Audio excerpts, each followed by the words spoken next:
ফার্স্টে একটি মিক্সিং বোলের মধ্যে দিয়ে দিচ্ছে নর্মাল টেম্পারেচার রাখা একটি মুরগি ডিম, ফ্রিজে থেকে থাকলে আধা ঘন্টা আগে বের করে রাখবেন। সাথে দিয়ে দিচ্ছে হাফ কাপ পরিমাণ চিনি পরিমাণটি কিন্তু কমিয়ে বাড়িয়ে দেওয়া যাবেন। সাথে দিয়ে দিচ্ছি স্বাদ মতো লবণ। এবার একটি হ্যান্ড উইক্সের মাধ্যমে খুব ভালোভাবে নেড়ে ডিমের সঙ্গে চিনিগুলো গলিয়ে নিব।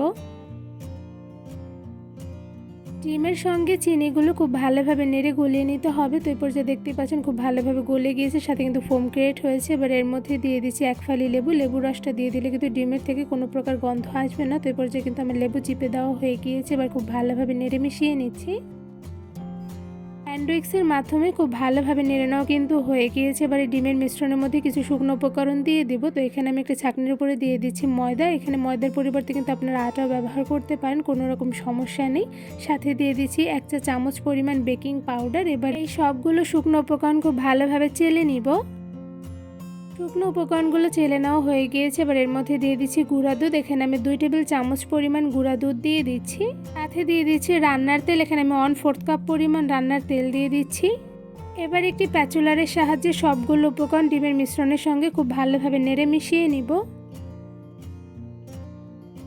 ডিমের মিশ্রণের সঙ্গে সবগুলো শুকনো উপকরণ একটি প্যাচুলার সাহায্যে খুব ভালোভাবে নেড়ে মিশিয়ে নিতে হবে। তারপর যে মিশিয়ে নেওয়া হয়ে গিয়েছে, এবার এর মধ্যে দিয়ে দিচ্ছি গরুর লিকুইড দুধ। এখানে আমি হালকা জাল করে রাখা লিকুইড দুধ 1 কাপের মতো নিয়ে নিয়েছি। এখান থেকে অল্প পরিমাণ করে দিয়ে দিয়েছি। এবার একটি প্যাচুলারের সাহায্যে খুব ভালোভাবে নেড়ে মিশিয়ে নিব।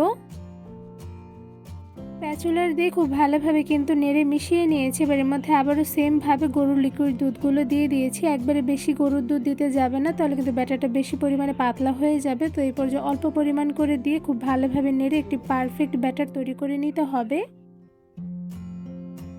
একটু বেশি সময় নিয়ে অল্প পরিমাণ করে গরুর লিকুইড দুধ দিয়ে আমি খুব ভালোভাবে নেড়ে পারফেক্ট ব্যাটার তৈরি করে নিচ্ছি। আর এদিকে দেখতেই পাচ্ছেন দুধগুলো কিন্তু আমি একবারে দিইনি, অল্প পরিমাণ করে দিয়ে দিচ্ছি। তো এই পর্যায়ে কিন্তু আমার খুব ভালোভাবে নেড়ে নেওয়া হয়ে গিয়েছে। এবার এই ব্যাটারের মধ্যে আবারও সেমভাবে আরও কিছুটা পরিমাণে গরুর লিকুইড দুধ দিয়ে দিচ্ছি। এখানে কিন্তু আমি অল্প পরিমাণ করে সেমভাবে বারবার দিয়ে দিচ্ছি। আর এই ব্যাটারটা কিন্তু একদম বেশি পাতলা হবে না, সাথে বেশি ঘনও হবে না, মিডিয়াম ঘনত্ব রেখে কিন্তু ব্যাটারগুলো পারফেক্টলি তৈরি করে নিতে হবে।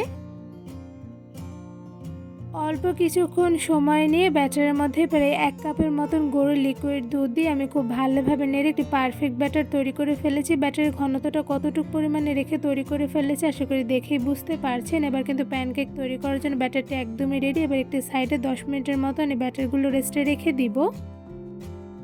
ব্যাটারগুলো 10 মিনিটের মতন রেস্টে রেখে দেওয়ার পর এবার একটি মিডিয়াম সাইজের চামচ দিয়ে 1 চামচ পরিমাণ ব্যাটারগুলো তুলে নিয়েছি। এবার ফ্রাইং প্যানের মধ্যে ব্যাটারগুলো দিয়ে দিচ্ছি। সবগুলো ব্যাটার দিয়ে দেওয়ার পরে চামচের নিচ থেকে খুব ভালোভাবে ঘুরিয়ে ঘুরিয়ে গোল করে নিচ্ছি। দেখুন কিন্তু দেখতে বেশ ভালো লাগবে। এবার প্যানকেকটা একটি ঢাকনার সাহায্যে ঢেকে 2 মিনিটের মতন রান্না করে নিব।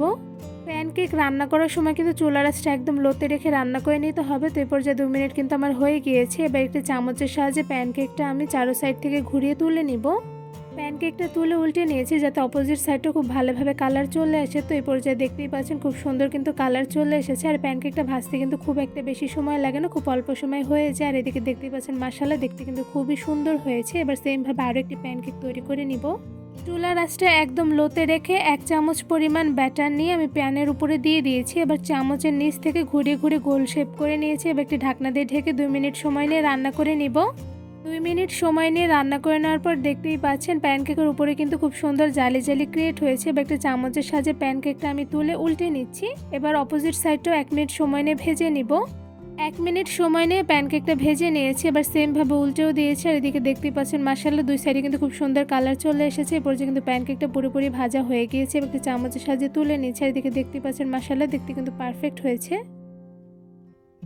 খুব সহজভাবে শুধুমাত্র একটি ডিম দিয়ে আর 1 কাপ ময়দা দিয়ে তৈরি করে ফেলেছি 5 মিনিটে পারফেক্ট প্যানকেক। এই প্যানকেকটা তৈরি করা কিন্তু খুবই সহজ, কোনো রকম ঝামেলা নেই। ছটপট অল্প কিছু উপকরণ দিয়ে পারফেক্টলি তৈরি করে ফেলা যায়। একটা প্যানকেক আপনাদের তুলে দেখাচ্ছে। এদিকে দেখতেই পাচ্ছেন মাশাআল্লাহ প্যানকেকের 2 সাইডে কিন্তু খুব সুন্দর কালার করে ভেজে নিয়েছি। শুধুমাত্র একটি প্যানকেকই না, সবগুলো প্যানকেকই কিন্তু আমি খুব সুন্দর কালার করে ভেজে নিয়েছি। দেখতে কিন্তু খুবই লোভনীয় হয়েছে। আর এই প্যানকেকগুলো হয়েছে কিন্তু অনেকটা পরিমাণে ফুলকো, সাথে সাথে হচ্ছে ভীষণ পরিমাণে সফট। আমি একটা প্যানকেক আপনাদের ভেঙে দেখাচ্ছি। এই তো দেখতেই পাচ্ছেন মাশাআল্লাহ প্যানকেকটা কতটা পরিমাণে সফট হয়েছে যে ধরার সাথে সাথে কিন্তু খুব সফটলি ভেঙে গিয়েছে। এই প্যানকেকটা যেমন পারফেক্ট হয়েছে সাথে কিন্তু খেতে অসম্ভব মজাদার হয়েছে। কতটা পরিমাণে মজাদার হয়েছে তা বাসায় একবার তৈরি করে দেখতে পারেন। এই মজাদার প্যানকেকটা কিন্তু বাচ্চাদের টিফিন থেকে শুরু করে বিকালের নাস্তায় খুব সহজে ঝটপট অল্প কিছু উপকরণ দিয়ে 5 মিনিটে অনেকগুলো প্যানকেক তৈরি করে ফেলা যাবে।